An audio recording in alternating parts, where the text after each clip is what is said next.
साथियों, आज गुरु गोविंद सिंह महाराज का प्रकाश पर्व देश मना रहा है। खालसा पंथ के सृजनहार, मानवता के पालनहार, भारतीय मूल्यों के लिए समर्पित गुरु गोविंद सिंह जी को मैं श्रद्धापूर्वक नमन करता हूं। गुरु गोविंद सिंह जी के प्रकाशोत्सव पर्व पर आप सभी साथियों के साथ साथ देश और दुनिया भर में सिख पंथ से जुड़े और भारतीय संस्कृति के लिए समर्पित सभी जनों को मैं बहुत बहुत बधाई देता हूं। साथियों, पिछला वर्ष हमने गुरु गोविंद सिंह महाराज की 350वीं जन्म जयंती वर्ष के रूप में मनाया था। सिख पंथ के इस महत्वपूर्ण अवसर को और यादगार बनाने के लिए केंद्र सरकार की तरफ से मुझे एक 350 रुपए का स्मृति सिक्का देशवासियों को समर्पित करने का सौभाग्य मिला है।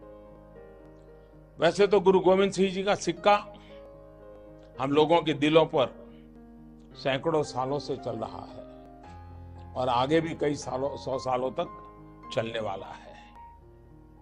और इसलिए जिसका कृतित्व एक मूल्य बनकर हमारे जीवन को चलाता रहा है, हम लोगों को प्रेरणा देता रहा है, उसको सदैव याद रखने का हम एक छोटा सा प्रयास कर रहे हैं। यह उनके प्रति आदर एवं श्रद्धा व्यक्त करने का एक छोटा सा प्रयास भर है और इसके लिए हम सभी एक संतोष की अनुभूति करते हैं। साथियों, श्री गुरु गोविंद सिंह जी के व्यक्तित्व में अनेक विधाओं का संगम था। वो गुरु तो थे ही, भक्त भी श्रेष्ठ थे। वो जितने अच्छे योद्धा थे उतने ही बेहतरीन कवि और साहित्यकार भी थे। अन्याय के विरुद्ध उनका जितना कड़ा रुख था उतना ही शांति के लिए भी आग्रह था। मानवता की रक्षा के लिए, राष्ट्र की रक्षा के लिए, धर्म की रक्षा के लिए उनके सर्वोच्च बलिदान से देश और दुनिया परिचित है। इन पुत्रन के कारण वार दिए सुत चार मुए तो क्या हुआ, जीवित कई हजार।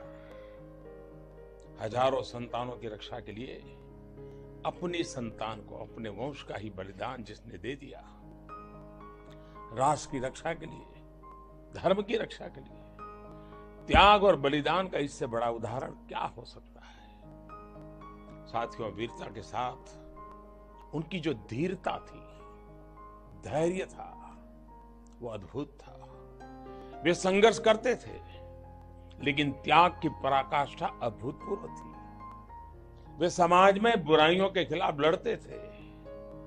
ऊंच नीच का भाव, जातिवाद का जहर, उसके खिलाफ भी गुरु गोविंद सिंह जी ने संघर्ष किया। यही सारे मूल्य नए भारत के निर्माण के मूल में है। साथियों, गुरु साहब ने ज्ञान को केंद्र में रखते हुए गुरु ग्रंथ साहिब के हर शब्द को जीवन मंत्र माना। उन्होंने कहा था कि अब गुरु ग्रंथ साहब ही, उसका हर शब्द, उसका हर पन्ना आने वाले युगों तक हमें प्रेरणा देता रहेगा। आगे जब पंच प्यारे और खालसा पंथ की रचना हुई, उसमें भी पूरे भारत को जोड़ने का उनका प्रयास था। खालसा पंथ का विकास गुरु साहब के लंबे समय के गहन चिंतन, मनन और अध्ययन का परिणाम था। वे वेद, पुराण एवं अन्य प्राचीन ग्रंथों के ज्ञाता थे। गुरु साहब को गुरु नानक देव से लेकर गुरु तेग बहादुर तक सिख पंथ की परंपरा, मुगल शासन के दौरान सिख पंथ से जुड़ी घटनाओं की व्यापक जानकारी उनको थी। देश समाज में घट रही हर घटना पर उन्होंने अपने विचार रखे। साथियों, आप में से अनेक लोगों ने श्री दशम ग्रंथ साहब को पढ़ा होगा। भाषा और साहित्य पर जो पकड़ उनकी रही वो अद्भुत है। जीवन के हर रस का व्याख्यान इस प्रकार से किया गया है कि सामान्य से सामान्य व्यक्ति को छू जाता है। अलंकार हो, पद शैली हो, छंद हो, प्रवाह हो, मंत्र मुग्ध करने वाला है। भारतीय भाषाओं को लेकर उनकी जानकारी और उनका मोह अतुलनीय था। साथियों, गुरु गोविंद सिंह जी का काव्य भारतीय संस्कृति के ताने बाने, हमारे जीवन दर्शन की सरल अभिव्यक्ति है। जैसा उनका व्यक्तित्व बहुआयामी था, वैसा ही उनका काव्य भी अनेक और विविध विषयों को समाहित किए हुए है। साहित्य के कई जानकार तो उनको साहित्यकारों के प्रेरक और पोषक भी मानते हैं। साथियों, किसी भी देश की संस्कृति उसकी महिमा को उज्जवल करती है, निखारती है। ऐसे में संस्कृति को समृद्ध करना और उसका प्रचार प्रसार करना हमेशा से दुनिया की शक्तिशाली सभ्यताओं की प्राथमिकताओं में रहा है। यही कोशिश बीते 4.5 वर्षों से हमारी सरकार कर रही है। भारत के पास जो सांस्कृतिक और ज्ञान की विरासत है, उसको दुनिया के चप्पे चप्पे तक पहुंचाने का व्यापक प्रयास किया जा रहा है। योग से लेकर आयुर्वेद तक अपनी प्रतिष्ठा को पुनः प्रस्थापित करने में देश सफल हुआ है। ये काम निरंतर जारी है। साथियों, वैश्विक आरोग्य, समृद्धि और शांति को लेकर हमारे ऋषियों, मनुष्यों और गुरुओं ने जो संदेश दिया, उस संदेश से दुनिया लाभान्वित हो, इसका प्रयास किया जा रहा है। गुरु गोविंद सिंह जी का 350वां प्रकाश पर्व तो हमने मनाया ही। अब गुरु नानक देव जी की 550वीं जन्म जयंती के समारोह की तैयारियां भी चल रही है। यह हमारी सरकार का सौभाग्य है कि हमें इन दिनों पावन अवसरों पर जुड़ने का सौभाग्य विशेष रूप से मिला।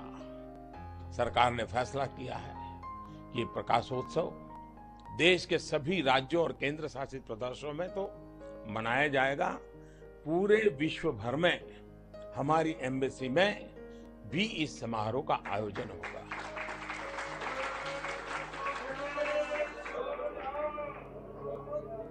यही नहीं, आप ये भी भली भांति जानते हैं कि अब केंद्र सरकार के अथक और अभूतपूर्व प्रयास से करतारपुर कॉरिडोर बनने जा रहा है।